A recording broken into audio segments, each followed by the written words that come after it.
Hi అండి. పెసలకట్టు ఎలా చేసుకోవాలో చూద్దాం. ముందుగా ఒక చిన్న గ్లాస్‌కి పెసలు అరగంట సేపు నానబెట్టుకోవాలి. నానింది కదూ! ఇప్పుడు కుక్కర్ పెట్టుకొని 5-6 విజిల్స్ వచ్చేదాకా ఉడకనివ్వాలి.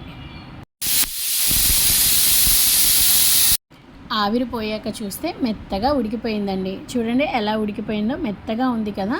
ఇప్పుడు దీన్ని గ్రైండ్ చేసుకోవాలి. ఈ కట్టు మా అత్తగారు నేర్పించారండి. ఇలా మెత్తగా గ్రైండ్ చేసుకున్నాక ఒక కడాయి పెట్టుకొని 4-5 స్పూన్స్ ఆయిల్ వేసుకొని తాలింపు సిద్ధం చేసుకుందాం.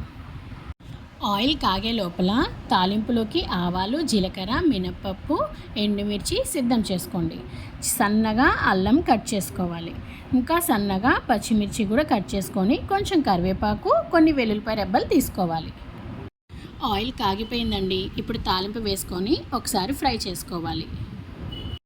ఈ రెసిపీ సమ్మర్లో బాడీ హీట్ అయినప్పుడు మంచిగా కూల్ చేస్తుందండి. ఇది పెసరపప్పుతో కూడా చేసుకోవచ్చు, బట్ దీనికంటే కూడా పెసలతో చేసుకుంటే ఇంకా బాగుంటుంది. ఇప్పుడు మిగతావన్నీ కూడా వేసుకొని ఫ్రై చేసుకున్నాక మనం ఇందాక గ్రైండ్ చేసుకున్న దాన్ని వేసుకొని తగినంత ఉప్పు వేసుకొని ఉడకనివ్వాలి.